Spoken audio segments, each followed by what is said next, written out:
ঢাকা থেকে খুলনায় আসতেছিলাম বাসে। আমার ঠিক সামনের সিট থেকে কান্নার আওয়াজ শুনতে পাচ্ছি। কান্নার আওয়াজ শুনে মনে হলো একটা মেয়ে কান্না করতেছে। পাশের সিটে একজন মধ্যবয়স্ক লোক বসা। আমার মনে একটু সন্দেহ হলো, কেননা টিভি নিউজে মাঝে মাঝে দেখি মেয়ে মানুষকে পাচার করে, রেপ করে, বিক্রি করে ইত্যাদি। আমি একটু ভালো করে কান পেতে শুনতেছিলাম। লোকটি মেয়েটাকে বলতেছে, চুপ কর সেমরি, চুপচাপ বসে থাক। তোরে আমার আনাই ভুল হয়েছে। হালারে কত কইরা বললাম এই সেমরি আমার লাগবো না, তাও আমারে দিয়া দিল। এখন চুপচাপ বসে থাক, নাইলে কিন্তু তোরে আবার দিয়ামু। তারপর মেয়েটা আস্তে আস্তে কান্না করতে লাগলো। একটু পর লোকটি আবার মেয়েটাকে বলতেছে, হয়নে যাইয়া ভালো মতো কাম করবি, নইলে কিন্তু তোরে মাইরা ফেলাবে। আর এই বালের কান্নাকাটি বন্ধ কর, নইলে কিন্তু। এইবার আমি কনফার্ম হলাম এই মেয়েটা কোনো খারাপ লোকের পাল্লায় পড়ছে। বাস চলেছে আর আমি সময়ের অপেক্ষায় আছি, কখন মেয়েটার সাথে কথা বলা যাবে। বাস যখন মাওয়াঘাটে পৌঁছালো তখন মাওয়াঘাটে প্রচুর জ্যাম। কমপক্ষে 4 থেকে 5 ঘন্টা লাগবে। আর ঘাটে যে ফেরি আছে ওইটা 1 ঘন্টা পর ছাড়বে। তার মানে আমরা পরে যে ফেরি আসবে সেই ফেরিতে যাওয়া লাগবে জ্যামের কারণে। বাসের ভিতরে গরমের কারণে অনেক যাত্রী বাইরে বের হচ্ছে।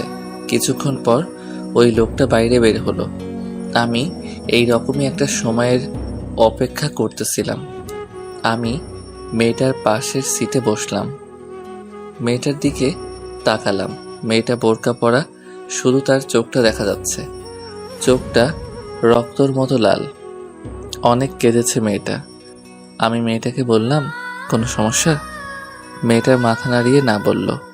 আমি বললাম, যদি কোনো সমস্যা থাকে বলতে পারেন।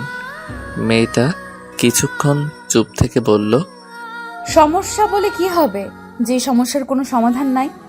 আগে বলবেন তো দেখি সমাধান করা যায় কিনা। আমাকে বিক্রি করে দিছে খারাপ জায়গায়, সেখানে আমাকে নিয়ে যাওয়া হচ্ছে। আপনাকে কে বিক্রি করে দিয়েছে? আর আপনার পরিবার কোথায় থাকে? মেয়েটা বলল, আমার পরিবার বলতে কেউ নেই, আমি একটা এতিম মেয়ে। আর যারা আমাকে বিক্রি করছে তাদের আমি কাউকে চিনি না, কিন্তু তাদের মধ্যে একজন পুলিশ ছিল। এর মধ্যে ওই মধ্য বয়স্ক লোক চলে আসলো। আমি আস্তে করে আমার সিটে বসে পড়লাম।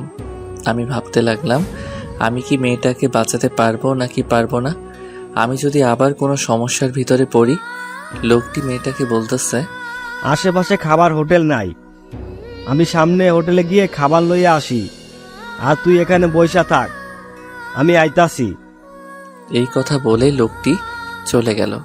আমি আবার মেয়েটার পাশে গিয়ে বসলাম আর বললাম, এখন কি করবেন? মেয়েটা বলল, জানি না। আমি বললাম, বাঁচতে হলে একটা উপায় আছে। মেয়েটা বলল, কি উপায়? এখান থেকে পালাতে হবে। কিন্তু আমি পালিয়ে কোথায় যাব? আমার তো আপন বলতে কেউই নেই এই দুনিয়াতে। সেটা এখন ভাবার বিষয় না, কিন্তু আপনি আমাকে নিয়ে কোথায় যাবেন? সেটা পরে ভাবা যাবে। কিন্তু কিন্তু কি? এই লোকটা চলে আসবে। যদি বাঁচতে চান তাহলে এখান থেকে এখনই পালাতে হবে। মেয়েটাকে দেখে মনে হচ্ছে ভয় পাচ্ছে। দেখেন, আপনি আমাকে বিশ্বাস করতে পারেন, আমি আপনার কোনো ক্ষতি করব না। মেয়েটা আমার চোখের দিকে কিছুক্ষণ তাকিয়ে থেকে বলল, চলুন। আমি মেয়েটাকে নিয়ে সোজা বাস থেকে নেমে ফেরিঘাটের দিকে হাঁটা শুরু করলাম। ফেরিঘাটে যেয়ে দেখি ফেরি চলে গেছে। এখন কি করব কিছু বুঝতেছি না। এখন স্টিমার বোটে যাওয়া ছাড়া কোনো উপায় নেই। মেয়েটা বলল, কোথায় যাব আমরা? ভয়ে ভয়ে বলল কথাটা। আমি বললাম, আমার দাদা বাড়ি। তারপর স্টিমার বোটে উঠলাম। অনেক গতিতে চলছে। কিছুক্ষণ পর মেয়েটা অন্যদিকে ফিরে মুখের উপর থাকা মুখোশটা মাথার উপরে উঠিয়ে হাতটা মেলে আকাশের দিকে তাকিয়ে রইল। তারপর মেয়েটা মুখোশটা ঠিক করে আমার পাশে এসে বলে, জানেন, আমি এই প্রথম নদী দেখলাম। মানে? আপনি আগে পরে কখনো নদী দেখেন নাই? না, আমি সবসময় এতিমখানার ভেতরেই থাকতাম। আপনার আপন বলতে কেউ কি নেই? জানি না আছে কিনা। বলেই মেয়েটা কান্না করতে লাগলো। কান্না বন্ধ করুন, মানুষজন খারাপ ভাববে। বোট থেকে নামার পর আমার চাচাতো ভাইকে ফোন দিলাম। হ্যালো শাকিল। কেমন আছো ভাইয়া? ভালো, আমি আসতেছি বাড়ি। সত্যি? হুম। এই কে কে আসবে? একটা মেয়ে আছে আমার সাথে, ও আসবে। কে ভাইয়া মেয়েটা? আমি আসি তারপর বলবানি। থাক, আর বলা লাগবে না, আমি বুঝছি। কি বুঝো বলার আগেই ফোনটা কেটে দিল। তারপর মেয়েটাকে বললাম, কিছু খাবেন? মেয়েটা মাথা নাড়িয়ে না বলল। তারপর আমি জোর করে হোটেলে নিয়ে গেলাম। মহিলা ওয়াশরুম দেখিয়ে দিয়ে বললাম, হাত মুখ ধুয়ে টেবিলে আসুন। আমিও হাত মুখ ধুয়ে খাবার টেবিলে আসলাম। মেয়েটা টেবিলে খাবার দিতেছে, এর ভিতর মেয়েটা আমাকে বলল, আমি কি এখানে বসে খাবো? তো কোথায় বসে খাবেন? না, আমি এখানে বসে খাবো না। কেন? এখানে অনেক লোকজন আর পুরুষ আছে তাই। আমি আর কোনো কথা বললাম না। ওয়েটারকে বললাম, ভাই এখনো কোনো আলাদা খাওয়ার জায়গা আছে? আছে। আপনি ওনাকে ওইখানে নিয়ে যান আর ওনার খাবারটা ওখানে দিয়ে আসেন। ওকে। তারপর মেয়েটাকে বললাম, আপনি এইখানে যেয়ে খেয়ে আসুন। মেয়েটা কিছুক্ষণ তাকিয়ে থেকে চলে গেল। খাওয়া দাওয়া শেষে বাসে উঠলাম দাদাবাড়ি যাওয়ার জন্য। রাত 8টার সময় দাদাবাড়ি পৌঁছালাম। বাড়ির ভিতর ঢুকে আমি একটু অবাক হলাম। আমার দাদা দাদি, 4 চাচা চাচি, 2 ফুপু, ভাই বোনে পুরা ঘর ভরা। শাকিল আমার পাশে এসে বলল, চলো ভাইয়া। বলে একটা রুমে নিয়ে যাইতেছিল। আমি মেয়েটাকে দেখিয়ে শাকিলকে বললাম, ওই শাকিল। আর ও আপুকে ডাক দিয়ে বলল, আপু তুই ভাবিকে নিয়ে যা। ভাবি মানে? শাকিল মুচকি মুচকি হাসতেছে। আমি মেয়েটাকে বললাম, এনাদের সামনে একটু কান্না করবেন না। মেয়েটা মাথা নাড়িয়ে ঠিক আছে জানালো। আপু আমার সামনে এসে বলতেছে, অনেক বড় হয়ে গেছিস। মানে? মেয়েটাকে দেখিয়ে এই যে বলে আপু মেয়েটাকে নিয়ে অন্য রুমে চলে গেল। আমি রুমে এসে ফ্রেশ হয়ে বের হয়। শাকিল আমার হাতে একটা পাঞ্জাবি দিয়ে বলল, পরো এটা। বললাম না, আমার জামা কাপড় ব্যাগে আছে। তারপরেও পরো, দাদা পড়তে বলেছে। আমি পরে বের হলাম। তারপর দাদার পাশে বসলাম। দাদাকে বললাম, কেমন আছো? তারপর দাদা আমাকে জড়িয়ে ধরে কান্না করতে লাগলো আর বলল, তোর মা বাপ এখন আমার উপর অভিমান করে আছে। আমি ফোন করেছিলাম তোর আব্বু আম্মুকে, তারা সকালে আসতেছে। আমি অবাক হয়ে গেলাম। এই 21 বছর পর দাদা আমার আব্বু আম্মুর সাথে কথা বলল। আমার মা বাবা প্রেম করে বিয়ে করছিল বলে মেনে নেয়নি। আমার দাদা তার ভাইয়ের মেয়ের সাথে আব্বুর বিয়ে ঠিক করছিল, কিন্তু আমার আব্বু বিয়ের 3 দিন আগে পালিয়ে বিয়ে করে। তারপর দাদার কাছে আসছিল, দাদা মেনে নেয়নি। আরও অনেক কথা অন্য একদিন বলবো। তারপরে সবার সাথে কথা বললাম। মেজো চাচিকে জিজ্ঞাসা করলাম, চাচা কই? বলল, অফিসে। আমার মেজো চাচা কাজী, এত রাতে অফিসে? এখনই চলে আসবে। তারপর দাদি আমাকে বলল, মেয়েটার নাম কি? আপু চিল্লাই বলল, রোজা। সবাই মেয়েটার প্রশংসা করতে লাগলো। আমি একটু রুমের বাইরে এসে রিয়াকে ফোন দিলাম। কোথায় তুমি? দাদা বাড়ি। তোমার না খুলনা আসার কথা ছিল? একটু সমস্যা হয়েছে তাই দাদা বাড়ি আসলাম। কি সমস্যা হয়েছে? তুমি ঠিক আছো তো? তেমন কিছু হয় নাই। তোমার পরীক্ষা কেমন হলো? ভালো। সোহান সোহান, দাদা ডাকতাছে। আমি রিয়াকে বললাম, পরে ফোন দিব, দাদা ডাকতেছে। কাল আমার পরীক্ষা নাই, আজ সারা রাত কথা বলবো। আচ্ছা, আমি পরে ফোন দিচ্ছি okay. I love you. I love you too. Bye. Bye. Phone কেটে ফোনটা সাইলেন্ট করে রাখলাম। রুমের ভিতর এসে দেখি মেজো চাচা এসে পড়ছে। সবাই অনেক খুশি। আমাকে দেখে সবাই হাসতেছে। আমি দাদির পাশে বসলাম। দাদি বলল, কবুল বল। মানে? আরে লজ্জা পেতে হবে না। সবাই একসাথে হু হু করে হেসে উঠল। দাদি আবার বলল, কবুল বল। কি হলো, কবুল বল। কি হলো সোহান, কবুল বলো। এই তোমরা চুপ করো। আমার মুখটা দাদির দিকে ফিরিয়ে দাদি বলল, কবুল বল। দাদি কবুল বলল মানে? তোর বিয়ে এখন, আর তুই কবুল বলবি না? আমার বিয়ে কার সাথে? কার সাথে? আবার রোজার সাথে? আরে এই মেয়েটারে তো আমি। তোর কিছু বলা লাগবে না, রোজা আমাদের সব বলেছে। তো তোর তো কিছুই বুঝি না। এখন তুই কবুল বলে এখানে সই কর। আর তুই যদি বিয়েটা না করিস, তোর আব্বু আম্মুকে আমি কোনোদিনও মেনে নেব না। আমি কিছুক্ষণ চুপ থেকে বললাম, রোজার সাথে আমার কিছু কথা আছে। ভাইয়া আগে বিয়েটা করো, তারপর মন ভৈরা কথা বলো। সবাই কত হাসি খুশি, আমি যদি না বলি সবাই মনে কষ্ট পাবে, সাথে মা বাবাকে দাদা মেনে নেবে না। আমি আমার আব্বুকে অনেক কাঁদতে দেখছি দাদা দাদির জন্য। এখন বাবা মাকে মেনে বলেও যদি মেনে না নেয়, তাহলে বাবা মা অনেক কষ্ট পাবে। কি করব কিছুই মাথায় আসতেছে না। কি হলো, কবুল বল। আমি আর কোনো কিছু না ভেবে 3 বার কবুল বলে সই করে দিলাম। আলহামদুলিল্লাহ। তারপর চাচা দাদা দাদি যে রুমে রোজা, সেই রুমে গিয়ে রোজার সই নিল। তারপর খাওয়া দাওয়া করে শাকিল বলল, ভাইয়া এই রুমে চলো তো। আমি রুমে গেলাম। রুমের জানালা দিয়ে দেখলাম একটা লাল শাড়ি পরা একটা মেয়েকে অন্য রুমে নিয়ে যাচ্ছে। কিছুক্ষণ পর দাদা আর দাদি আসলো, এসে আমাকে একটা রুমের সামনে নিয়ে গেল। রুমের ভিতর ঢুকিয়ে দরজাটা বাইরে থেকে বন্ধ করে দিয়ে হাসতে হাসতে চলে গেল দাদা দাদি। আমি রুমটা দেখে অবাক হলাম, এত সুন্দর করে রুমটা সাজানো হয়েছে। সারা রুমে মোমবাতি, পুরা বিছানাটা ফুল দিয়ে সাজানো হয়েছে। রুমের ভিতর একটা খাট, একটা টেবিল, টেবিলের উপর 1 গ্লাস দুধের 2 সেট জামা কাপড় আছে। একটা আমার, একটা হয়তো রোজার। আমি রুমে ঢোকার শব্দ শুনে রোজা খাট থেকে নেমে এসে আমার পা ধরে বসে রইল। আমি কি করব কিছুই বুঝতেছি না। আমি ওর 2 ডানা ধরে রোজাকে দাঁড় করালাম আমার সামনে। ইহা বড় ঘুমটা দেওয়া। রোজা আমার হাত ধরে টেবিলের কাছে নিয়ে গেল, নিয়ে দুধের গ্লাসটা আমার হাতে দিল। আমি গ্লাসটা হাতে নিয়ে বললাম, আমার কিছু কথা আছে। রোজা বলল, শুনবো, সব কথা শুনবো। আগে দুধটা খান, অর্ধেক খাবেন কিন্তু। আমি রোজার পাশে দাঁড়িয়ে দুধটা মুখ লাগিয়ে খাচ্ছি। অর্ধেকের বেশি খাওয়ার সাথে সাথেই রোজা একটু উঁচু হয়ে হাত ধরে দুধের গ্লাসটা মুখের থেকে 2 আঙ্গুল দূরে সরিয়ে রেখে বলল, অর্ধেক খেতে বলছি না? আমার হাত এখনো ধরা। আমি ওর দিকে তাকিয়ে আছি। ঘুমটার আড়ালে শুধুমাত্র ওর ঠোঁট দেখা যাচ্ছে। ঠোঁটের নিচে ছোট একটা তিল, যা ওর ঠোঁটের সৌন্দর্যকে আরো বাড়িয়ে দিচ্ছে। আমি আস্তে দুধের গ্লাসটা রোজার হাতে দিলাম। রোজা দুধটা খেয়ে আবার আমার হাত ধরে খাটের কাছে নিয়ে গেল। আমি খাটের এক পাশে বসে রোজাকে অন্য পাশে বসতে বললাম। ও এখনো ঘুমটা দেওয়া। চুপচাপ 2 জন বসে আছি। নীরবতা ভেঙে আমি বললাম, কি থেকে কি হয়ে গেল, তাই না?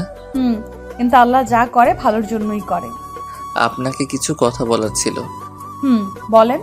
আমি একজনকে ভালোবাসি। 4 বছরের সম্পর্ক আমাদের। আমার বাবা মা জানে ওর পরীক্ষা চলতেছে। পরীক্ষা শেষ হলে আমাদের বিয়েটা হওয়ার কথা ছিল, কিন্তু আপনার সাথে বিয়েটা হয়ে গেল। আপনি তো না বলতে পারতেন।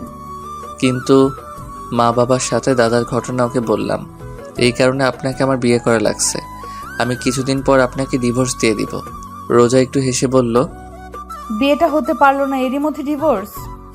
আমি কিছুক্ষণ চুপ থেকে বললাম, আপনি চিন্তা করবেন না, আমি আপনার থাকা খাওয়ার একটা ব্যবস্থা করে দিব। আপনি আমাকে একবার দেখেন তো। দেখে কি হবে? থাক, দেখা লাগবে না। আপনার আর কিছু বলার থাকলে বলতে পারেন। বলার মতো কথা অনেক আছে, কিন্তু অধিকার নাই। কথা বলতে কোনো অধিকার লাগে না। একটা কথা বলবো, রাখবেন? এই কথাটাই অধিকার আছে। রাখবেন কিনা বলেন? বলেন। আপনি আমাকে নাম ধরে ডাকবেন, আর তুমি কইরা বলবেন। শুধু এইটুকু? আচ্ছা, এবার আপনি ঘুমান। আবার আপনি? সরি, এইবার তুমি ঘুমাও। আপনি কি করবেন? মুস্কানের সাথে একটু কথা বলল। এই মুস্কানকে? আরে বললাম না, আমার প্রেমিকার কথা, ওর নাম মুস্কান। ও, তা ঘুমাও তুমি। আপনি কিন্তু একবারও আমার মুখটা দেখলেন না। না দেখাটাই ভালো। রোজা শুয়ে পড়লো। ঘরের মোমবাতিগুলো আস্তে আস্তে নিভতে শুরু করছে।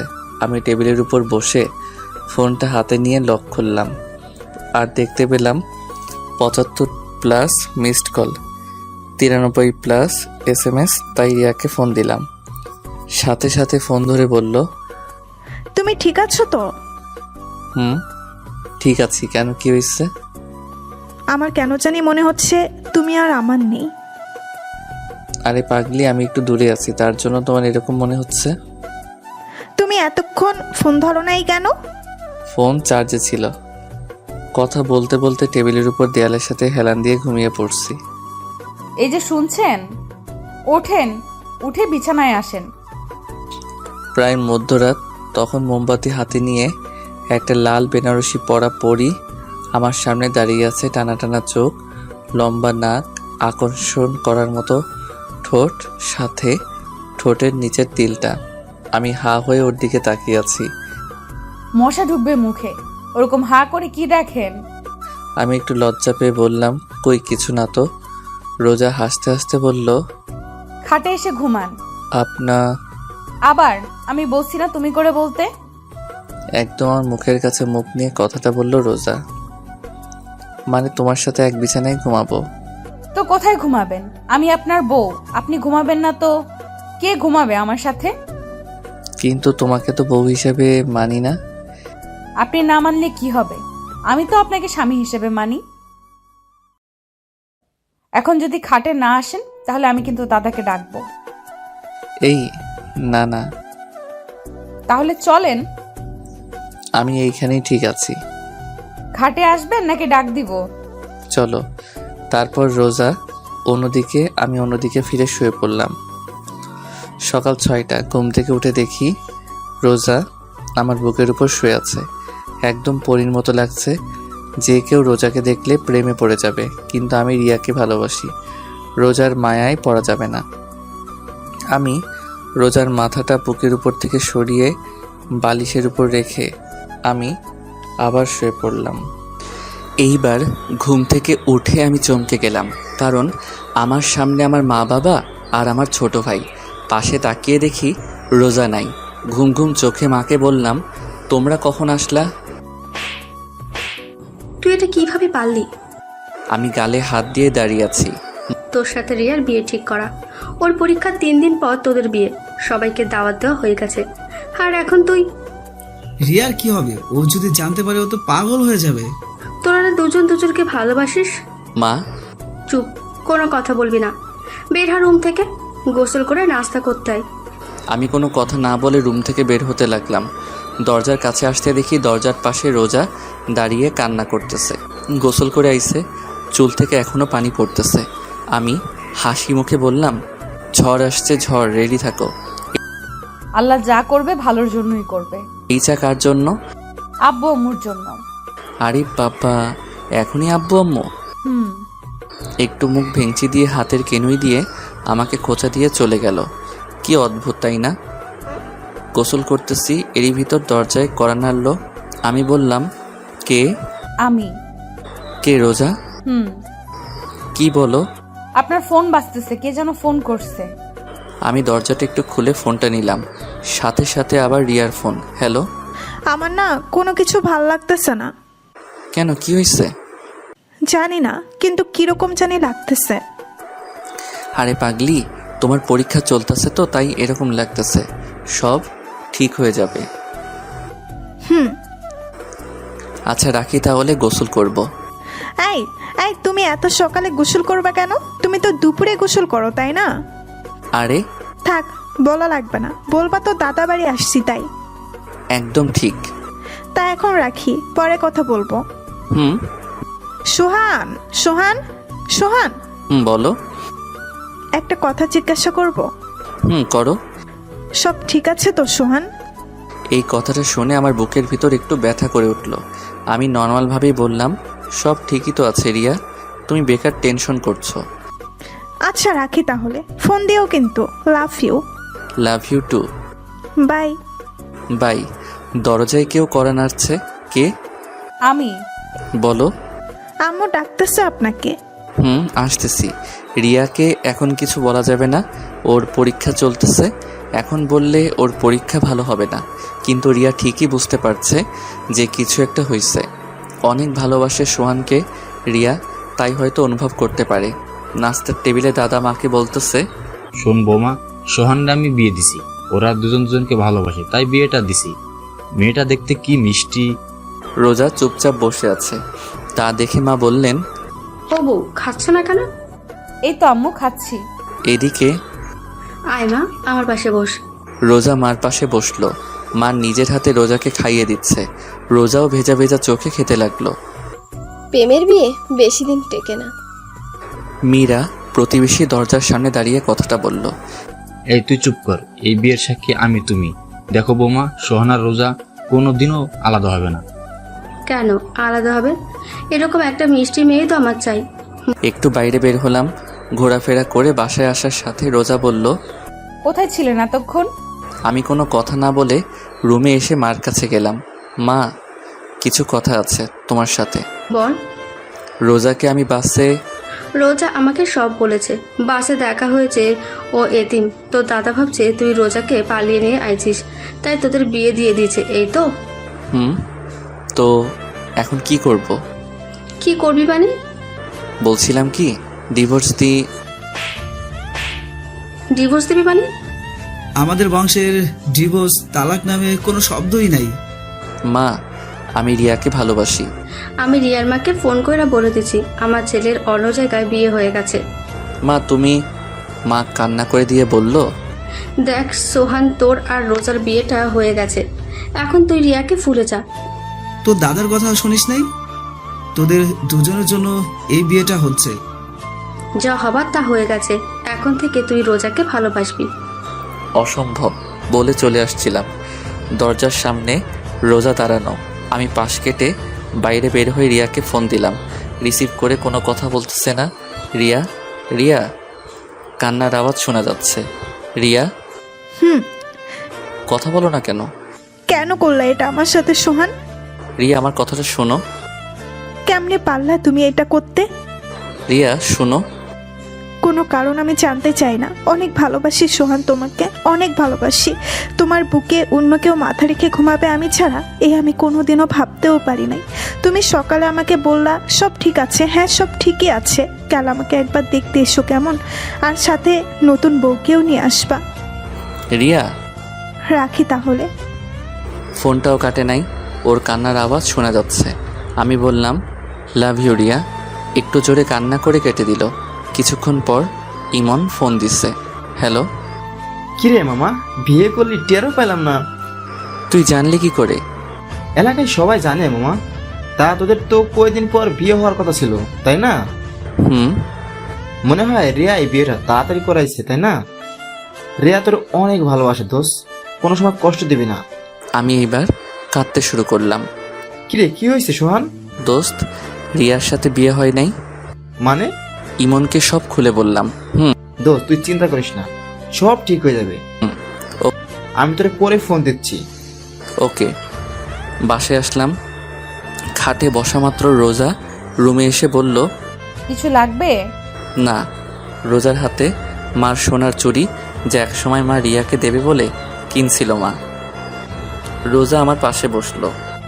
আপনি কোনো চিন্তা করবেন না, আমাকে ডিভোর্স দিয়ে রিয়া আপুকে আপনি বিয়ে করলেন। আমি হাসতে হাসতে বললাম, আমার অধিকার পাও নাই, তা কি হয়েছে? বাড়ির আর সবার কাছ থেকে তো নিজের অধিকার নিয়ে নিচ্ছ। মানে আর কি, যাও বের হও রুম থেকে। রিয়া চলে গেল। আমি চোখ বুজে শুয়ে শুয়ে ভাবতেছি কি থেকে কি হয়ে গেল। আমার সাজানো জীবনটা এক নিমিষে উল্টা পাল্টা হয়ে গেল। অনেক রাগ হচ্ছে রোজার উপর। কিছুক্ষণ পর রোজা রুমে আসলো। ও হয়তো ভাবছে আমি ঘুমিয়ে পড়ছি। পাশে বসে আমার কপালে একটা চুমু দিল। আমার রাগের পরিমাণটা আরও বেড়ে গেল। আমি উঠেই রোজার গালে ঠাস ঠাস। তোর সাহস কি করে হলো এইটা করার? রোজা ভয় পেয়ে আমার থেকে একটু দূরে সরে দাঁড়িয়ে বোবা কান্না করতেছে। ফর্সা গালে আমার আঙুলের ছাপ স্পষ্ট দেখা যাচ্ছে। তোরে বলছি না আমার থেকে দূরে দূরে থাকবি? রোজা কোনো কথা বলতেছে না, চুপচাপ কান্না করতেছে। এরই মধ্যে মা রুমে ঢুকলো। কি হয়েছে, এত চিল্লাচিল্লি করছিস কেন? এ কি রোজা, তুই কান্না করতেছিস কেন? তোর গালে এটা কিসের দাগ? নে আম্মু। মা আমার কাছে এসে বলল, রোজাকে মারছিস তুই? কেন মারছিস? মা, এবার আমার গালে পড়ছে। আমার রাগটা আরও বাড়তে লাগলো। মা, এই একটা মেয়ের জন্য তুমি? ও শুধু একটা মেয়ে না, ও আমাদের বাড়ির বউ। বউ বউ বউ আর ভালো লাগে না মা। ভালো লাগবে আনে, আসেন ভাত খাইতে। রোজামা, তুই আমার সাথে আয়। মা, আমি খুলনা যাব। তোর সাথে পরে কথা বলবো। আর রোজার গায়ে ফার্দার হাত দিছিস তো আমার চাইতে খারাপ আর কেউ হবে না। মা রোজাকে নিয়ে চলে গেল। আর আমি ভাবতেছি কি করা যায়। রিয়াকে ফোন দিলাম, কিন্তু ওর ফোন বন্ধ। এত টেনশন আমি আর নিতে পারতেছি না, পুরা মাথাটা ঘুরছে। আমি নিচে ঠাস করে পড়ে গেলাম। আর কিছুই মনে নেই। চোখ মেলে দেখি রোজা আমার পাশে বসে আমার হাত ধরে কান্না করতেছে। বাড়ির সবাই খাটের আশেপাশে দাঁড়িয়ে আছে। আপু ভাত নিয়ে আসলো। একে একে সবাই বের হয়ে গেল। এখন রুমে আমি, মা আর রোজা। রোজা আমার সামনে ভাত তরকারি পানি রাখতে লাগলো। হাত ধুইতে যাব, তখন দেখি হাত নাড়াতে পারছি না। মনে হয় পড়ে যাওয়ার সময় ব্যথা পাইছি। মা, ভাত খাওয়াই দাও। কেন, হাতে কি হয়েছে? এমনি ব্যথা করতেছে ডান হাতে। ঠিক আছে। মা ভাত মাখাতে লাগলো। এরই মধ্যে চাচি, আপু মাকে ডাকতেছে। কি? তোমাদের দাদা ডাকতেছে। খাওয়ানো শেষ হলে আইতাছি, তুই যা। চাচি, তুমিও না? তোমার পোলার এখন বউ আছে, আর বউ থাকতে তুমি ওরে খাওয়াইয়া দাও? মা কিছু একটা ভেবে রোজাকে বলল, নে ভাতটা খাওয়াই দে, তারপর ওষুধ খাওয়াই দিস। মা। চুপচাপ খা, না হলে না খাইয়া থাক। মা চলে গেল। অনিচ্ছা থাকা সত্ত্বেও রোজার হাতে ভাত খেতে হলো। তারপর রিয়াকে ফোন দিলাম, কিন্তু বরাবরের মতো ফোন বন্ধ। রাতে আমি আগে থেকে রুমে শুয়েছিলাম। রোজা এসে আমার পাশে শুয়ে পড়ল। আমি একটু নর্মালভাবে জিজ্ঞাসা করলাম, তোমার অতীত সম্পর্কে বললা না? রোজা আমার দিকে ফিরল। ওর চোখের পানি গাল বেয়ে পড়তেছে। খালি কান্না করে মেয়েটা। খুব মায়া হলো ওর প্রতি। নিজের অজান্তে আমার হাত দিয়ে ওর চোখের পানি মুছে দিলাম। ও করুণ চোখে আমার দিকে চেয়ে আছে। আমি একটু হেসে বললাম, তোমার অতীতটা কি আমি জানতে চাই? কিভাবে তুমি এতিমখানা থেকে ওদের কাছে গেলে? আমার যখন 2 বছর বয়স তখন আমার বাবা মারা যায়। আমার মামারা মার অন্য জায়গায় বিয়ে ঠিক করে, কিন্তু মার সাথে যার বিয়ে ঠিক হয় সে আমাকে মেনে নিবে না। তাই মা এক প্রকার বাধ্য হয়ে আমাকে এতিমখানায় রেখে আসে। এইসব কথা আমাকে এতিমখানায় যে খালা রান্না করতো সে বলছে। বুঝলাম। তা তুমি ওই লোকদের কাছে কিভাবে গেলে? এতিমখানার মালিক মারা যাওয়ার পর কিছু বড় বড় নেতার চোখ পড়ে এতিমখানাটায়। এখানে নাকি মার্কেট হবে। এতিমখানায় যত লোক ছিল তাদের মধ্যে শুধু আমিই বড় ছিলাম, আর সবাই ছোট ছোট। সবাইকে আলাদা আলাদা এতিমখানায় শিফট করা হয়। কিন্তু একটা পুলিশ আমাকে ওই লোকটার কাছে বিক্রি করে দিচ্ছে। তারপর আপনার সাথে দেখা। বলে কান্না করতে লাগলো। তোমাকে বলছি না এই কান্নাকাটি একদম আমার সামনে করবা না। ও কান্না থামিয়ে বলল, আপনি রিয়া আপুকে বিয়ে করেন, কিন্তু আমারে তাড়ায় দিবেন না। আপনার ঘরের একটা কোনায় একটু জায়গা দিয়েন। আপনি তো জানেন আমার থাকার কোনো জায়গা নাই। আমি কি বলবো কিছুই মাথায় আসতেছে না। আচ্ছা ঠিক আছে, তুমি ঘুমাও তাহলে। আমি বারান্দায় এসে রিয়াকে ফোন দিলাম, কিন্তু ফোন এখনো বন্ধ। আমি এসে বিছানায় শুয়ে পড়লাম। রাত 4:30-এ ফোনের আওয়াজে ঘুম ভাঙে। চোখ মেলে তাকিয়ে দেখি রোজা আমাকে জড়িয়ে ধরে শুয়ে আছে। ওর গরম নিঃশ্বাস আমার গলার উপর পড়তেছে। রোজাকে না সরিয়ে ফোনটা রিসিভ করলাম। ইমন ফোন দিছে। হ্যালো, কিরে দোস্ত, এত রাতে কিছু হয়েছে? দোস্ত রিয়া। কি হয়েছে রিয়ার? রোজাকে ধাক্কা দিয়ে সরিয়ে উঠে বসলাম। রোজা করুণ চোখে আমার দিকে চেয়ে আছে। দোস্ত রিয়া সুইসাইড করেছে। মানে কি? দোস্ত অবস্থা খুব খারাপ। সদর হাসপাতাল থেকে ফেরত দেশে খুলনা মেডিকেল নেওয়া হয়েছে। দোস্ত কি করব বল? কাঁদতে কাঁদতে কথাটা বললাম ইমনকে। তুই তাড়াতাড়ি চলে আয়, না হলে হয়তো শেষবারের মতো দেখতে পারবি না। কিছু হবে না রিয়ার, আমি এখনই আসতেছি। কি হয়েছে? আপনি এখন কোথায় যাবেন? আমার হাত ধরে কথাটা বলল রোজা। আমার প্রচুর রাগ উঠতে লাগলো। ঠাস ঠাস ঠাস কয়টা থাপ্পড় দিচ্ছি আমার মনে নাই। তোর জন্য, শুধু তোর জন্য। আমার সাজানো জীবনটা এলোমেলো হয়ে গেছে। রোজা কান্না করতে আসছে। এত রাতে চিল্লাপাল্লা শুনে বাড়ির সবাই দরজায় কড়া নাড়ল। দরজা খুলতেই মা ঘরে ঢুকে, সাথে দাদি ও চাচিরা। কি হয়েছে কি সোহান? এত চিল্লাপাল্লা কেন? কি রে রোজা, তুই কান্না করতেছিস কেন? তুই আবার রোজাকে মারছিস? মা আমার কথা না শুনে অনবরত থাপ্পড় মারতে লাগলো আমার গালে। রোজা খাট থেকে নেমে আমার সামনে দাঁড়ালো। আম্মু, উনি আমারে কিছু বলে নাই। তুই সর সামনে থেকে। না আম্মু, উনি আমার স্বামী, উনিই মারবে আমাকে, আবার উনিই ভালোবাসবে আমায়। সত্য তুই? মারো মারো, কত মারবা মারো বলে কাঁদতে কাঁদতে নিচে বসে পড়ল সোহান। এবার মা বুঝতে পারলো কিছু একটা হয়েছে। মা আমার পাশে বসে বলল, কি হয়েছে? রিয়া, রিয়া কি? আমি এখন খুলনা যাব। কেন? আর এত গাড়ি পাওয়া যাবে না তো। রিয়ার কি হয়েছে? ও সুইসাইড করছে। কি? ও আমার জন্য সুইসাইড করছে মা। ইমন বলল সদর থেকে ফেরত দিয়েছে, খুলনা মেডিকেলে নিয়ে গেছে। আর ইমন বলল মনে হয় আর বাঁচবে না। মা কি বলবে ভাবতেছে। মা জানতো এরকম কিছু একটা হবে, কিন্তু এত তাড়াতাড়ি হবে তা মা ভাবতে পারে নাই। দেখ সোহান, রিয়ার কিছু হবে না। রোজা আমার পাশে বসলো, আমার কাঁধে হাত রেখে বলল, আপনি চিন্তা করবেন না, সব ঠিক হয়ে যাবে। এখন 5:30। শাকিল কোথা থেকে একটা বাইক নিয়ে আইছে। রিয়ার মাকে ফোন দিলাম, কিন্তু রিসিভ করলো না। খুলনা রওনা দিব, রুম থেকে বের হব। এরই ভিতর রোজার সামনে আসলো, আমার ডান হাত তার বুকের উপর রাখলো আর চোখ বুজে বলতে লাগলো, আমি হয়তো আপনার জীবনে এসে অনেক বড় ক্ষতি করে ফেলেছি আপনার। আমার না অনেক লোভ, ছোটবেলা থেকে কাউকে আব্বু আম্মু বলে ডাকতে পারি নাই, তাই আপনার আব্বু আম্মুকে পেয়ে লোভটা আর সামলাতে পারি নাই। আমার জন্য আপনি অনেক সমস্যার ভেতরে পড়েছেন, তার জন্য আমি আপনার কাছে ক্ষমা চাচ্ছি। আমার হাতটা এখনও ওর বুকের উপর, ওর এক একটা নিঃশ্বাস আমি আমার হাত দিয়ে অনুভব করতে পারছি। আমি হালকা করুণভাবে বললাম, আর কিছু বলবে? বলো তাহলে। আমার বের হতে হবে। মারবেন না তো? না বলো। আর ওই সময় তোমাকে মারছি তার জন্য সরি। আমি আপনাকে একটু জড়িয়ে ধরতে চাই। রোজা উত্তরের আশায় আমার দিকে চেয়ে আছে। আমি কি বলবো ভাবতেছি, কি মনে করে যেন আমি হাতটা মেলে দিলাম, আর ও সোজা আমার বুকের উপর পড়ল। মা দরজার সামনে দাঁড়িয়ে হালকা কাশি দিল। রোজা লজ্জা পেয়ে খাটের কাছে বসলো। মা রুমে ঢুকে রোজাকে বলল, রোজা মা, তুই একটু বাইরে যা। রোজা বাইরে চলে গেল। মা কিছু বলবা? দেখ সোহান, তুই রিয়াকে ভালোবাসিস, তোর ভালোবাসাকে আমি আর তোর আব্বু সম্মান করি বলে আমরা তোর আর রিয়ার বিয়ে ঠিক করেছি। কিন্তু এখন রোজা তোর বউ, তুই রোজাকে না চাইলেও আমি রোজাকে চাই। শুধু আমি না, বরং বাড়ির সবাই রোজাকে তোর পাশে দেখতে চাই। এখন তোর হাতে সব কিছু। তাহলে মা, রিয়ার কি হবে? মা কি হলো, কথা বলো। রিয়ার কি হবে? ও তো আমাকে পাগলের মতো ভালোবাসে।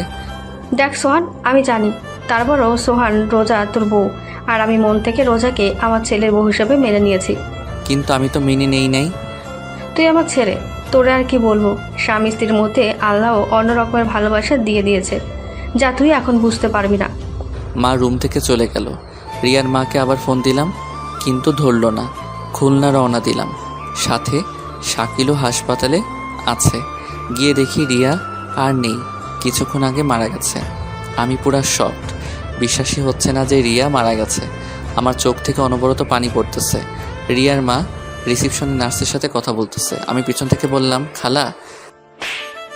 রিয়ার মা মারলো আমাকে, এত জোরে থাপ্পড়টা মারছে যে আমি নিচে ফ্লোরে আছড়ে পড়লাম। ঠোঁট ফেটে গেছে, রক্ত পড়তেছে। শাকিল এসে আমাকে দাঁড় করালো। খালা, রিয়া কোনো কথা বলতেছে না, নীরবে কান্না করতেছে। মা চলো। রিয়ার মা কাঁদতে কাঁদতে রিয়ার ভাইয়ের পিছু পিছু চলে গেল। আমি কান্না করতেছি না, রিয়া আমার চোখ থেকে পানি পড়তেছে। রিয়ার মার পিছু পিছু চলতে লাগলাম। তারা একটা অ্যাম্বুলেন্সে উঠতে লাগলো। আমি দৌড়ে অ্যাম্বুলেন্সের পাশে গেলাম। খালা, রিয়া। তোর এই পাপি মুখে রিয়ার নাম আর নিস না। খালা ঠাস করে অ্যাম্বুলেন্সের দরজাটা বন্ধ করে তারা চলে গেল। আমি বসে পড়ে চিৎকার করে কান্না করতে লাগলাম। রিয়া নাই, আমার বিশ্বাসই হচ্ছে না। মনে হয় একটা দুঃস্বপ্ন, যা ঘুম ভাঙলে সব ঠিক হয়ে যাবে। শাকিল মাকে ফোন করে বলে দিছে রিয়া মারা গেছে। একটা নার্স আসলো, আমার কাছে এসে বলল, আপনার নাম কি সোহান? আমি মাথা নাড়িয়ে হ্যাঁ বললাম। নার্স একটা ভাঁজ করা কাগজ আমার কাছে দিল। এটি কি? যে পেশেন্টটা কিছুক্ষণ আগে মারা গেছে তার লেখা চিঠি। আমি কাগজটা হাতে নিয়ে বললাম, আপনি কোথায় পেলেন? পেশেন্ট যখন মৃত্যুশয্যায় ছিল তখন তার মার কাছে কাগজটা দিয়েছিল আর বলেছিল এটা সোহানকে দিতে, কিন্তু পেশেন্ট মারা যাওয়ার পর পেশেন্টের মা কাগজটা ডাস্টবিনে ফেলে দেয় আমি ডাস্টবিন থেকে উঠিয়ে আমার কাছে রেখে দিই। আর আপনাকে দেখে মনে হলো আপনিই সোহান, তাই দিলাম। আমি কান্না করতে করতে বললাম, ধন্যবাদ আপনাকে। আর একটা কথা, মেয়েটা মারা যাওয়ার সময় অনেক মিনতি করেছে তার মায়ের কাছে, বাবার কাছে আপনাকে দেখার জন্য। আমি আর কি বলবো, আমার মনে হয় না যে রিয়া মারা গেছে। হাসপাতালের বাইরে বসে আছি, পাশে শাকিল, ইমনের অপেক্ষায় আছি। ইমন আসলো, ওকে জড়িয়ে ধরে কান্না করতে লাগলাম। ইমনও কান্না করতেছে। রিয়ার বাসায় গেলাম, কিন্তু রিয়ার আব্বু ঢুকতে দেয় নাই আমাকে। আমি শাকিল আর ইমন রিয়ার ঘরের বাইরে দাঁড়িয়ে আছি। আমি নন স্টপ কান্না করতেছি। কী থেকে কি হয়ে গেল, তাই না? আস্তে আস্তে রিয়ার বাড়ির ভেতর লোকজন বাড়তে লাগলো। প্রায় লোকজন আমাকে ঘৃণার চোখে দেখতেছিল। নানান মানুষ নানান কথা বলতেছিল আমাকে। মসজিদ থেকে লাশের খাট আনা হয়েছে, কিছুক্ষণের মধ্যে রিয়াকে শেষ গোসল করাতে নিয়ে যাবে। আমার কিছু বন্ধু আমাকে বাজে ভাষায় গালাগালি দিতে লাগলো। ওরা কেউ বিশ্বাস করতে পারছিল না যে রিয়া সুইসাইড করেছে, তাও আমার জন্য, যেখানে কিছুদিন পর আমাদের বিয়ে হওয়ার কথা ছিল। আর আজ মসজিদের মাইকে এলান দিতেছে যে রিয়ার নামাজের জানাজা বাদ জোহরে নামাজের পর হবে। রিয়ার আব্বু বাড়ির সামনে দাঁড়িয়ে আছে, যেন আমি ভিতরে ঢুকতে না পারি। পুলিশ আসছিল লাশ নিয়ে যেতে ময়না তদন্ত করার জন্য, কিন্তু রিয়ার আব্বু তার মেয়ের শরীর কাটাছেঁড়া করতে দেবে না বলে পুলিশকে অনেক টাকা খাওয়াইছে। রিয়ার আম্মু বাইরে আসছে, আমি দৌড়ে তার কাছে গেলাম আর বললাম, খালা, রিয়াকে শেষবারের মতো একবার দেখতে দিন। রিয়ার আম্মু কান্না করতে করতে বলল, না, তুই আমার মেয়েকে দেখতে পারবি না। আমার মেয়ে তোরে শেষবার দেখার জন্য তরফাইছে, আকতে মিনতি করছে, কিন্তু তোরে দেখতে পায় নাই, তাই তোরেও দেখতে দিব না। তুইও তরফাবি, আজীবন আফসোস করবি যে শেষবার তুই রিয়ার মুখটা দেখতেও পাস নাই। আমি রিয়ার মার পা ধরে কান্না করতে লাগলাম। রিয়ার বড় ভাই এসে রিয়ার মার কাছ থেকে নিয়ে আমাকে বাইরে বের করে দিল। ওদের বাসার মধ্যে কান্নার রোল পড়ে গেছে। ঘর থেকে রিয়ার লাশ বাইরে বের করা হচ্ছে, শেষ গোসল করাতে নিয়ে যাচ্ছে। আর দেখতে পাবো না রিয়াকে, ভালোবাসি বলবে না আমায়। পরীক্ষা দিয়ে আইসে রিয়ার কিছু বান্ধবী, ওরাও আমাকে অনেক আজে বাজে কথা শোনাইয়া গেল। আমি কোনো কথাই বলতেছি না, সব কিছু অন্ধকার অন্ধকার লাগতেছে আমার কাছে। মসজিদের মাইকে আবার এলান দিল জানাজার বিষয়। আমার মা আর রোজা আইসে রিয়ার বাসায় আমার সামনে থেকে বাসার ভিতর ঢুকলো। আমি বাইরে দাঁড়িয়ে দেখতেছি। রোজা আমার কাছে আসতে চাইছিল, কিন্তু মা ওকে হাত ধরে বাসার মধ্যে নিয়ে গেল। কিছুক্ষণ পর মা বের হলো, ভেজা ভেজা চোখে আমায় বলল, বাসায় চলো। আমি চুপচাপ কোনো কথা বলতেছি না, শুধুমাত্র চোখ থেকে পানি পড়তেছে। রোজার পাশে যে বললাম, আল্লাহ যা করেন ভালোর জন্যই করে, তাই না? শুধুমাত্র তোমার ভালোই দেখলো তোমার আল্লাহ, আর কারো ভালো দেখলো না। রোজা কোনো কিছু না বলেই কান্না করতে লাগলো। মা আবার বলল, বাসায় চল। মা, রিয়াকে একবার দেখব। ওর মা আমারে দেখতে দেয় নাই। আর কাউকে দেখতে দিবে না, আর মেয়েদের লাশ আপন লোক ছাড়া পরপুরুষকে দেখতে দেয় না। আমি আর কোনো কথা বললাম না, কারণ এইসব নিয়মকানুন আমি জানি। আমার বুক ফেটে কান্না আসতেছে। রিয়াকে শেষবার দেখতে পারবো না। মার সাথে আমাদের বাসায় আসলাম। কিছুক্ষণ বাসায় বসে ওযু করে নামাজে গেলাম। নামাজ শেষে মসজিদের বাইরে এসে দাঁড়ালাম জানাজার জন্য। মসজিদের বাইরে আগে থেকে রিয়ার লাশ রাখা ছিল। একে একে 3 কাতারে জানাজার নামাজ শুরু হলো। জানাজা শেষে দাফন করার পর আর বাসায় যাইনি। সারাটা দিন ইমনের সাথে ছিলাম। রাত 1টার সময় বাসায় আসলাম। ডুপ্লিকেট চাবি দিয়ে ঘরে ঢোকার সাথে সাথেই দেখলাম সবাই হল রুমে বসে আছে। আমি কোনো কথা না বলে সোজা আমার রুমে আসতে যাব, তখনই মা বলল, ভাত খাবি না? না, খিদা নাই বলে রুমে চলে আসলাম। শুয়ে শুয়ে ভাবতেছি, রিয়ার মৃত্যুর জন্য কাকে দোষ দিব? আমাকে, রোজাকে, মাকে, নাকি রিয়া নিজেই দায়ী? রিয়া আমাকে একবারও বোঝার চেষ্টা করলো না। আজ অনেক একা একা লাগতেছে নিজেকে। এরকম একটা দিন আসবে কোনোদিনও কল্পনাও করতে পারি নাই। কিছুক্ষণ পর, এই যে শুনছেন, এই যে শুনতেছি, বলো। ওঠেন। কেন? ওঠেন তো। আমি উঠে পিঠের তলায় একটা বালিশ দিয়ে হেলান দিয়ে বসলাম। রোজা ভাত মাখতে শুরু করলো আমার মুখের কাছে। এক লোকমা ভাত নিয়ে বলল, হা করুন। আমি চুপচাপ ওর দিকে তাকিয়ে আছি। ও আবার বলল, কি হলো, হা করুন। তখন বললাম, না, খাবো না। দেখে মনে হচ্ছে সারাদিন কিছুই খান নাই, আরও আপনার হাতে ব্যথা, খাবেন কি করে, নিন, হা করুন। আমি এবার একটু জোরে চিল্লাই, বললাম, খাবো না। শুনো নাই? আওয়াজ শুনে মা রুমের ভিতর আসলো। এসে রোজাকে বলল, তোরে বলছি না ও খাবে না, ওর জন্য তুইও সারাদিন না খাইয়া রইছ। তুই খাইয়া ঘুমাই পড়। আর সোহাগ, রোজারে যেন মারা টানা হয় না। বলে দরজাটা আটকিয়ে চলে গেল। রোজাও ভাত না খেয়ে হাত ধুয়ে বিছানায় শুয়ে পড়ল। কি অদ্ভুত, তাই না? ও আমার জন্য না খেয়ে বসে আছে। রিয়ার কথা ভাবতে ভাবতে ঘুমিয়ে পড়লাম। সকালে রোজার ডাকে ঘুম ভাঙে। চা হাতে নিয়ে দাঁড়িয়ে আছে। চাটা হাতে নিলাম। এক চুমুক খাওয়ার পরেই রোজা জিজ্ঞাসা করলো, চা কেমন হয়েছে? আমি মাথা নাড়িয়ে ভালো বললাম। আমি নিজেকে অনেক নর্মাল রাখার চেষ্টা করতেছি, যদি কেউ বুঝতে না পারে আমার ভিতর থেকে কি চলতেছে। মানুষের ভালো করতে যেয়ে নিজের আপন মানুষকেই হারালাম, আর রোজা পেল আপন মানুষ। আমার কাছে মনে হয় এই রোজার জন্য সব কিছু হয়েছে। না ওর সাথে আমার দেখা হতো, না ওর জন্য আজ এই দিন দেখতে হতো। রোজা রোজা রোজা কি করব ওকে? আমার মাথায় কাজ করতেছে না। ফ্রেশ হয়ে নাস্তা না করে বাসা থেকে বের হতে যাব, এর মধ্যে রোজা আমার সামনে এসে দাঁড়ালো আর বলল, কোথায় যান? নাস্তা করবেন না? না। ও আমার হাত ধরে নাস্তার টেবিলে নিয়ে যেতে লাগলো। আমার এত পরিমাণ রাগ হলো যে ওর গালে ঠাস ঠাস করে 2টা থাপ্পড় দিয়ে দিলাম। রোজা আমার হাত ছেড়ে দিয়ে ছলো ছলো চোখে আমার দিকে চেয়ে আছে। তুই এই বাড়ির বউ, আমার বউ না? এই কথাটা সবসময় মনে থাকে যেন। চলে আসার সময় মার রুমের দিকে তাকিয়ে দেখি মা আরও আমার দিকে চেয়ে রয়েছে। বাইরে বের হয়ে দেখি রিয়ার ছোট ভাই বাসার গেটের সামনে দাঁড়িয়ে আছে, হাতে একটা ব্যাগ নিয়ে। আমি ওর পাশে যে দাঁড়ালাম, ও নিচের দিকে চেয়ে আছে। কিছু বলবি আরিয়ান? ওর নাম অন্য কিছু, কিন্তু আমি আর রিয়া আরিয়ান বলে ডাকি। ও তখন কাঁদতে কাঁদতে আমাকে জড়িয়ে ধরলো। কিছুক্ষণ পর ছেড়ে দিয়ে ব্যাগটা আমার হাতে দিল। আমি হাতে নিয়ে বললাম, কি এতে? ও কাঁদতে কাঁদতে বলল, এটা আপুর ডায়েরি। তুমি যে শাড়ি দিছো সেই শাড়িটা। আমি জানি তুমি আপুকে অনেক ভালোবাসো, কিন্তু কি থেকে কি হয়ে গেল। আমি জানি তুমি অন্যায় কিছু করনি, কারণ তুমি আপুকে অনেক ভালোবাসতা।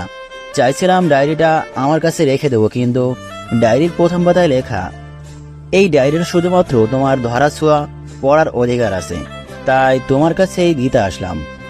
কি বলবো, আমার মাথায় কিছুই আসতেছে না। আমি ওকে জড়িয়ে ধরে কান্না করতে লাগলাম আর বলতে লাগলাম, তুই আমারে মাফ করে দিস, আজ আমার জন্য তোর বোন। তুমি কোনো কিছু করো নাই, আমি জানি। বলে দৌড়াতে দৌড়াতে চলে গেল আরিয়ান। পিছন থেকে অনেক ডাক দিছিলাম, কিন্তু ফিরল না। ব্যাগটা হাতে নিয়ে ইমনের বাসায় গেলাম। যে দেখি ও এখন ঘুমে। ডাক দেওয়ার সাথে সাথে উঠে বসলো আর হাসি মুখে বলল, কিরে মামা, এত সকাল সকাল? এমনি আসলাম। সারাটা দিন ওর সাথে ঘুরলাম, কারণ নিজেকে ব্যস্ত রাখার চেষ্টা করতেছি। রিয়ার কথা যেন মনে না পড়ে, মনে পড়লেই কান্না আসে। কেন ও আমাকে রেখে চলে গেল? ও কি আমাকে একটু বিশ্বাস করতো না? রিয়ার কথা যেন মনে না পড়ে, তাই নিজেকে ব্যস্ত রাখতেছি। রাত 11টার দিকে বাসায় আসলাম। দরজায় টোকা দেওয়ার সাথে দরজা খুলে দিল। রোজা হয়তো আমার অপেক্ষায় ছিল। ভিতরে ঢুকে রুমের দিকে যাচ্ছিলাম, এর মধ্যে রোজা বলল, হাত মুখ ধুয়ে আসুন, আমি টেবিলে ভাত দিচ্ছি। আমি বাইরে থেকে খেয়ে আসছি, এখন আর খাবো না। রোজার দিকে তাকিয়ে দেখি ও করুণ চোখে আমার দিকে চেয়ে আছে। রুমে যে ব্যাগ থেকে ডায়েরিটা বের করে আলমারির ভিতর রাখলাম আর শাড়িটা টেবিলের উপর রাখলাম। ছাদে এসে বসে রয়েছি। রিয়ার চিঠি আর ডায়েরি আমি এখনও পড়ি নাই, কারণ ভয়ে পড়ি নাই। জানি কি লিখছে, হয়তো আমার উপর ওর যত অভিমান আছে সেইটা লিখছে। চোখ থেকে পানি পড়তেছে আর মনে মনে বলতেছি, রিয়া, কেন তুমি আমাকে একবার বোঝার চেষ্টা করলে না? এই কি তোমার ভালোবাসা রিয়া? আমি এখন একা একা কেমনে থাকবো? জিন্দা লাশ হয়ে বেঁচে আছি আমি। আরও কিছুক্ষণ বসে থেকে রুমে আসলাম। রুমে ঢোকার সাথে সাথে আমার মেজাজটা চরমে উঠে গেল, কারণ রিয়ার শাড়ি রোজা পরছে, হাসি মুখে রোজা আমার দিকে চেয়ে আছে। আমি ওর সামনে যেয়ে বললাম, এই শাড়ি তোমাকে কে পরতে বলছে? রোজা আমার কথার উত্তর না দিয়ে বলল, কেমন লাগছে আমাকে? এইবার আর নিজের রাগটা আর কন্ট্রোল করতে পারলাম না। ঠাস ঠাস থাপ্পড় দিয়ে বললাম, তুই এই শাড়ি পরছিস কেন? ও কাঁদতে কাঁদতে বলল, আমি মনে করছি এটা আমার জন্য আনছেন। তোর জন্য আনবো? হা হা হা। কে তুই? কি হইস তুই আমার, যে তোর জন্য আমি শাড়ি কিনে আনবো? রোজা চুপচাপ দাঁড়িয়ে কান্না করতেছে। আমি আবারও বললাম, শাড়ি খোল। কি হলো? শাড়ি খোল। ও তারপরেও চুপচাপ দাঁড়িয়ে আছে আর কান্না করতেছে। আমি এক প্রকার জোর করে ওর শরীর থেকে শাড়ি খুলে নিলাম। রোজা এখনও দাঁড়িয়ে কান্না করতেছে। অন্য একটা শাড়ি বের করে ওর দিকে ছুঁড়ে মেরে রিয়ার শাড়িটা টেবিলের উপর রেখে আমি ঘুমিয়ে পড়লাম। সকালে দরজায় কড়া শুনে ঘুম থেকে উঠে দেখি রোজা আমার পার উপর ওর মাথা দিয়ে ঘুমিয়ে আছে। ঘড়িতে তাকিয়ে দেখি 11টা বাজে। তাড়াতাড়ি দরজা খুললাম। দরজা খুলে দেখি মা দাঁড়িয়ে আছে। মা আমাকে ধাক্কা দিয়ে রুমে ঢুকতে ঢুকতেই বলল, রোজা কই? মা বিছানার দিকে তাকিয়ে দেখি রোজা শুয়ে রয়েছে। মা রোজার পাশে বসে রোজাকে ডাক দিল। রোজা, কোনো সারা শব্দ নাই। এক অজানা আশঙ্কা ভর করলো মনের ভিতর। রোজার কোনো কিছু হয়ে গেল না তো? মা তারপর তাড়াতাড়ি ডাক্তারকে ফোন দিল, কারণ রোজা অজ্ঞান হয়ে পড়ে আছে। মা আমার পাশে এসে বলল, রোজাকে মারছিস? আমি কোনো কথা বলতেছি না, চুপচাপ বসে আছি। মা যা বোঝার বুঝাই নিয়েছে। মা আবার বলতে শুরু করলো, আর কত কষ্ট দিব মেয়েটাকে? 2 দিন না খেয়ে আছে তোর জন্য। যদি কষ্টই দিবি তাহলে কেন ওকে বাঁচাইলি? সোহান যে চলে গেছে তার জন্য নিজে তো কষ্ট পাইতেছিস, আর অন্যকেও কষ্ট দিতেছিস। আর কত সোহান, তুই যদি ওকে মেনে না নিস তাহলে এক্ষুনি ওকে গলা টিপে মেরে ফেল। মা রোজার কাছে চলে গেছেন মানে আমার রুমে, আর আমি হল রুমে বসে আছি। কি করব ভাবতেছি। দরজায় কেউ কড়া নাড়ল। খুলে দেখি ডাক্তার। রোজাকে দেখে বলল, না খাওয়ার কারণে শরীর দুর্বল হয়ে গেছে, তাই অজ্ঞান হয়ে গেছে। কিছুক্ষণের মধ্যে জ্ঞান ফিরে আসবে। বলে ডাক্তার চলে গেল। মা রোজার পাশে বসে রোজার মাথায় তেল পানি দিতে লাগলো। আমি পাশে বসে দেখতেছি কি মায়াবী চেহারা, যে কেউ রোজাকে ভালোবাসতে চাইবে। আমি ভালোবাসতাম, কিন্তু আমার সবটা জুড়ে আছে শুধু রিয়া। রোজার জ্ঞান ফিরল। চেয়ে দেখি মা আর আমি পাশে বসে আছি। রোজার জ্ঞান ফিরতে দেখে মা খাবার আনতে গেল। আমি রোজার দিকে চেয়ে আছি, আর রোজা আমার দিক। মা খাবার নিয়ে রুমের ভিতরে ঢুকলো। রোজার পাশে বসে ভাত মাখতে শুরু করলো। এরই মধ্যে রোজা বলল, আম্মু আমি ভাত খাবো না। কেন খাবি না? না খেয়ে তো মরতে বসছিস। তোমার ছেলেও তো না খেয়ে আছে। কে বলছে যে আমি না খেয়ে আছি? কে বলবে? আমি বসে আমার উপর রাগ করে তো আপনি বাসায় খান না। থাক, ওর স্বার্থে কথা বলা লাগবে না। তুই হা কর মা। মা রোজাকে কথাটা বলল। না আম্মু আমি খাবো না। তুই না খেলে তো তোর শরীর আরো খারাপ হয়ে যাবে মা। ওনাকে বলেন উনি টাইম টু টাইম বাসায় খাবে আর আমাকে এখন খাওয়াই দেবে, তাহলে আমি খাবো। মা আমার দিকে চেয়ে আছে। আমি মাকে ইশারায় বললাম, তা খাইয়ে দি। মা আমি পারবো না। চুপচাপ খাইয়ে দে, আমি বাইরে থেকে ওষুধ নিয়ে আসতেছি। বলে মা ভাতের প্লেটটা আমার হাতে দিয়ে চলে গেল। আমি বা আর কী করব? অনিচ্ছা থাকা সত্ত্বেও চুপচাপ খাওয়াইয়া দিতে লাগলাম। খাওয়া শেষে মা রুমে আসলো। আমি উঠে বাথরুমে চলে গেলাম।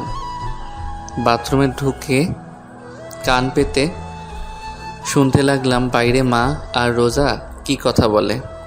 তুই ওর জন্য কেন শুধু শুধু নিজেকে কষ্ট দিস? আম্মু আমার জন্য আজ উনি ওনার ভালোবাসার মানুষকে চিরদিনের জন্য হারিয়ে ফেলছে। কেন শুধু শুধু নিজেকে দোষ দিচ্ছিস? রিয়ার মৃত্যুর জন্য তোর আর সোহানের কোনো হাত নেই। এটা নিয়তি, এটাকে মেনে নিতে হবে। আম্মু ওনার মনে অনেক কষ্ট, কিন্তু উনি প্রকাশ করে না। তা আমি জানি, তার জন্য তুই নিজেকে কষ্ট দিবি? না আম্মু, আমি শুধু ওনার কষ্টের ভাগটা নিতে চাই। আস্তে আস্তে সব ঠিক হয়ে যাবে, ধৈর্য ধর। বলে মা চলে গেল। আমি বাথরুম থেকে বের হয়ে রোজার পাশে যেয়ে বসলাম। রোজা বলল, কিছু বলবেন? তোমার যদি কিছু হয়ে যেত? কি আর হতো, মরে যেতাম। চুপ। আমি জানি আপনার সবটা জুড়ে শুধু রিয়া আপু আছে, আমি না। রিয়া আপুর জায়গাটা নিতে চাই না, শুধু আপনার পায়ের নিচে একটু জায়গা দিয়েন, কারণ ওইখানে আমার বেহেশত, আমার জান্নাত। আমি কোনো কথা না বলে বাসার বাইরে চলে আসলাম। রাস্তায় হাঁটতেছি আর ভাবতেছি কি করব। দুপুরবেলা মা ফোন দিয়ে বলল তাড়াতাড়ি বাসায় আসতে। বাসায় যে সবাই একসাথে খাওয়া দাওয়া করলাম। রোজার দিকে চেয়ে দেখলাম ওর মুখে প্রাপ্তির হাসি। কিছুক্ষণ বাসায় বসে আবার বাইরে বের হলাম। গন্তব্য ইমনের বাসা। ইমনের বাসায় যেয়ে দেখলাম ইমন নেশা করতেছে, মানে আমিও আগে করতাম একটু একটু, কিন্তু রিয়া আমার জীবনে আসার পর আর কোনো দিন ছুঁয়ে দেখিনি। আজ ইমনকে খেতে দেখে আমারও খেতে ইচ্ছে করলো। ইমনের পাশে বসলাম। কিরে মামা, খাবি? দে খাই, অনেক দিন তো খাই না। ইমনের সাথে মদ খেতে শুরু করলাম, সাথে গাঁজাও। অনেক দিন পর খাচ্ছি, তাই নেশা পুরা চরমে উঠে গেছে। রাত 11টায় মা ফোন দিল। মা বলো। কই তুই? এই তো মা, ইমনের বাসায়। তাড়াতাড়ি বাসায় আয়। আসতেছি বলে ফোন কেটে দিলাম। ইমনকে বললাম একটা গাজার বিড়ি দে আমাকে। বিড়িটা নিয়ে বাসায় আসলাম। রোজা আর আমি একসাথে খাবার খেলাম। রোজাকে বললাম তুমি ঘুমাও, আমি কিছুক্ষণ পর আসতেছি বলে ছাদে চলে আসলাম। বিড়িটা জ্বালিয়ে খেলাম, খুব ভালো লাগতেছে এখন। রুমে আসলাম। রুমে এসে দেখি রোজা শুয়ে আছে। ওকে দেখে আমি পুরা হ্যাং। ওর কোমরটা দেখে আমি এইভাবে কোনো দিন কোনো মেয়েকে দেখিনি। আমি আস্তে আস্তে ওর পাশে গেলাম। ও সাথে সাথে চোখ খুলে আমার দিকে চেয়ে রইছে। আমি ওর গলায় কিস করতে যাব, এরই মধ্যে রোজা বলল, আপনার মুখ থেকে বাজে গন্ধ আসতেছে। কে শোনে কার কথা? আমি ওর গলায় ঘাড়ে কিস করতেছি আর ও নিজেকে ছাড়ানোর চেষ্টা করতেছে। রোজা আমার গালে থাপ্পড় দিয়ে নিজেকে ছাড়িয়ে নিয়ে চিল্লাইয়া বলল, কি খেয়ে আসছেন? বাজে গন্ধ আসতেছে আপনার মুখ থেকে। আমি পুরো হ্যাং। রোজা আমার গালে থাপ্পড় মারল। মাথাটা পুরো ঝিনঝিন করতেছে। রোজার আওয়াজ শুনে মা দরজায় কড়া নাড়তেছে আর বলতেছে, কি হয়েছে রোজা? দরজা খোল রোজা। সোহান, সোহান কি হয়েছে? দরজা খোল। আমি ছলো ছলো চোখে রোজার দিকে চেয়ে আছি আর রোজা মাথা নিচু করে বোবা কান্না করতেছে। দরজার ঠক ঠক আওয়াজ বাড়তে লাগলো। দরজার ওপাশে মা আর আব্বু জোরে জোরে বলতেছে দরজা খুলতে। নিজের প্রতি নিজের ঘৃণা হচ্ছে। দরজায় আওয়াজ আরও বাড়তে লাগলো। রোজাও দরজা খুলতেছে না, তাই আমি উঠে দরজা খুললাম। মা তাড়াতাড়ি রুমের ভিতরে চলে গেল আর আব্বু আমাকে জিজ্ঞাসা করলো, কি হয়েছে? আমি কোনো কথা না বলে ছাদে চলে আসলাম। এদিকে মা ঘরে ঢুকে রোজাকে বলল, কি হয়েছে? রোজা কোনো কথা না বলে মাকে জড়িয়ে ধরে কান্না করতে লাগলো। মা বোঝার চেষ্টা করতেছে আসলে ঘরের ভিতর কি হয়েছে। রোজার মাথায় হাত বুলাতে বুলাতে আবার জিজ্ঞাসা করলো, কি হয়েছে? রোজা কোনো কথা না বলে আরও জোরে জোরে কান্না করতেছে। মা মনে করলো সোহান হয়তো আজ বেশি কিছু করছে, কারণ সোহান আগে পরেও রোজাকে মারছে, বেশি কথা বলছে, কিন্তু রোজা এমনভাবে কাঁদে নাই। কিন্তু আজ না। মা আর ভাবতে পারতেছে না। মার অনেক রাগ হচ্ছে সোহানের উপর। সোহানকে এখন হাতের কাছে পেলে কাঁচা চিবিয়ে খেত। এদিকে আমি ভাবতেছি কি করতে যাচ্ছিলাম রোজার সাথে। আমি নেশার ঘরে, কিন্তু তারপরেও রোজা আমার গায়ে হাত দিবে আমি কোনো দিনও ভাবতে পারি নাই। কিছুক্ষণ পর আস্তে আস্তে নিচে নামতে লাগলাম। রুমে ঢুকে দেখি মা আব্বু হল রুমে বসে আছে। মার রুমের দিকে চেয়ে দেখলাম রোজার মার রুমে বিছানার উপর বসে আমার দিকে চেয়ে কান্না করতেছে। তখন মা আমার সামনে এসে বলল, কি হয়েছে সোহান? কানে কি কম শুনিস? কি হয়েছে বল। আমি কোনো কথা না বলে রুমের দিকে যেতে লাগলাম। তখনই আব্বু আমার ঘাড়ে হাত দিয়ে তার দিকে আমাকে ঘুরিয়ে দিয়ে ঠাস ঠাস করে 2টা থাপ্পড় মারল। আমি এইবার অবাক হলাম, কেননা আমার আব্বু আমার গায়ে আমার জানা মতে কোনো দিন হাত দেয় নাই, কিন্তু আজ রোজার জন্য আমার গায়ে হাত দিল। আমাকে মারছে দেখে রোজা রুম থেকে দৌড়ে বের হয়ে আমাকে জড়িয়ে ধরে বলতে লাগলো, আমার স্বামীকে কেউ আমার জন্য মারবেন না। আমি রোজাকে ছাড়িয়ে নিয়ে বললাম, আজ তোমার জন্য আমার আব্বু আমার গায়ে হাত দিল। আরও কত কিছু দেখার বাকি আছে আল্লাহই জানে। বলে রুমে চলে আসলাম। আমার পিছন পিছন মা আর রোজা রুমে ঢুকলো। মা আমাকে বলতে লাগলো, দেখ সোহান, এইভাবে চলতে থাকলে কেউই ভালো থাকবে না, না তুই না রোজা না আমরা, বাকিটা তোর হাতে। বলে মা রুম থেকে চলে গেল। রোজা দরজা লক করে আমার পা জড়িয়ে ধরে কান্না করতে লাগলো আর বলতে লাগলো, আমাকে আপনি মাফ করে দিন। বিশ্বাস করেন আমি আপনাকে মারতে চাইনি, আমাকে মাফ করে দিন। বলে হাউমাউ করে কান্না করতে লাগলো। আচ্ছা ঠিক আছে, তুমি ঘুমিয়ে পড়ো। ও তারপরেও আমার পা ধরে কান্না করতে লাগলো। আমি রোজাকে ডানা ধরে ওকে উঠিয়ে বললাম, যাও ঘুমিয়ে পড়ো, রাত অনেক হয়েছে। ও যে গালে আমাকে মারছে, ওই গালে আলতো করে হাত দিয়ে বলল, সত্যি মাফ করছেন তো? আমি ওর হাতটা গাল থেকে সরিয়ে বললাম, মাফ করছি, আর তুমি আমাকে মাফ করে দিও। আসলে আমি একটু নেশা করছিলাম তো, তাই ওই টাইমে মাথা ঠিক ছিল না। কি আপনি নেশা করছেন কেন? ভালো লাগছে করছি, যাও ঘুমিয়ে পড়ো। কেন করছেন আগে সেটাই বলেন। এক কথা কিন্তু বারবার বলতে ভালো লাগে না, যাও ঘুমিয়ে পড়ো। রোজা আর কোনো কথা না বলে মাথা নিচু করে বিছানায় যেয়ে শুয়ে পড়ল, আর আমি রিয়ার চিঠিটা বের করে পড়তে লাগলাম। প্রিয় সোহান, তুমি যখন এই চিঠিটা পড়বে তখন হয়তো আমি থাকবো না, চিরদিনের জন্য মিশে যাব মাটির সাথে। আচ্ছা, আমি মারা গেলে তুমি কি কষ্ট পাবে? কষ্ট পাবে, কারণ তুমি আমাকে ভালোবাসো। সত্যিই কি তুমি আমাকে ভালোবাসো সোহান? বড্ড জানতে ইচ্ছে করে। অনেক স্বপ্ন ছিল তোমার বউ হবার। আমার কি পোড়া কপাল, স্বপ্ন স্বপ্নই থেকে গেল। সোহান, একটা মেয়ের সবচাইতে দামি জিনিস কি জানো? স্বামী, আর স্বামীর ভালোবাসা। আমি চাইলেই তোমাকে আমার করে নিতে পারতাম, কি পারতাম না? কিন্তু একজনের স্বামীকে তার কাছ থেকে কেড়ে নিয়ে নিজেকে সুখী করতে পারবো না, আবার তোমাকে অন্য কারোর সাথে দেখবো, এটাও আমি মেনে নিতে পারবো না। অনেক কথা বলার ছিল তোমাকে, কিন্তু বলবো না, কারণ তোমাকে আর কষ্ট দিতে চাই না। আমি কিছুক্ষণ আগে বিষ খেয়েছি, অনেক কষ্ট হচ্ছে আমার সোহান, অনেক কষ্ট হচ্ছে। তোমাকে খুব দেখতে ইচ্ছে করছে সোহান। আচ্ছা সোহান, কবুল বলার সময় তোমার কি একটিবারও আমার কথা কি মনে পড়ে নাই? আজ বড্ড জানতে ইচ্ছে করছে, আজ তোমার কাছ থেকে ভালোবাসার প্রমাণ নিতে ইচ্ছে করছে। আমাকে ক্ষমা করে দিও সোহান, তোমাকে না জানিয়ে চলে যাচ্ছি না ফেরার দেশে। এককালে তোমাকে পেলাম না তো কি হয়েছে, পরকালে খুব করে চেয়ে নেব তোমাকে আল্লাহর কাছ থেকে। আচ্ছা সোহান, আমাকে কি তোমার মনে পড়বে কখনো? বড্ড জানতে ইচ্ছে করে। যদি কোনোদিন আমাকে অনুভব করতে মন চায় তোমার, তাহলে তখন চোখ বন্ধ করে তোমার হৃৎপিণ্ড বরাবর হাত রেখো, এইখানে খুঁজে পাবে আমায়। ইতি, তোমার রিয়া। চিঠিটা পড়ে কান্না আসতেছে, অনেক কান্না আসতেছে। বিছানার দিকে চেয়ে দেখি রোজা আমার দিকে চেয়ে আছে আর কান্না করতেছে। রোজাকে বললাম, কান্না কেন করতেছো?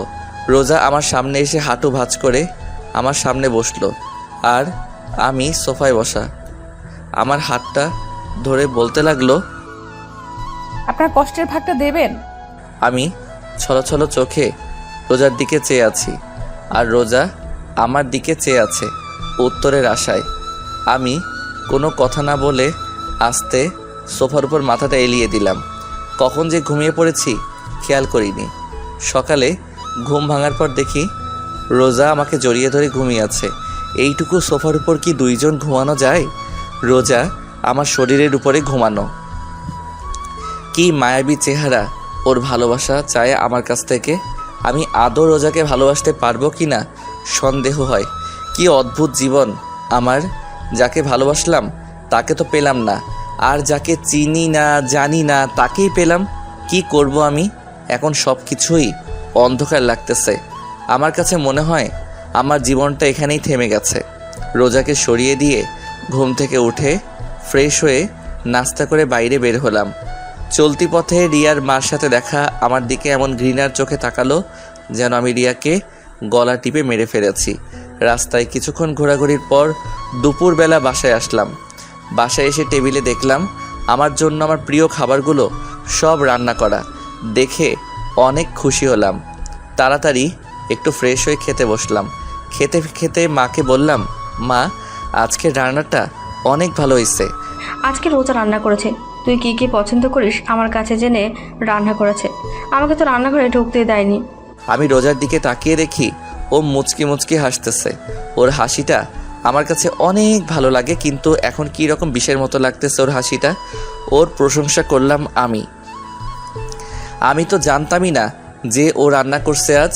খাবার টেবিল আর কোনো কথা বললাম না, চুপচাপ খেয়ে আমার রুমে আসলাম। কিছুক্ষণ পর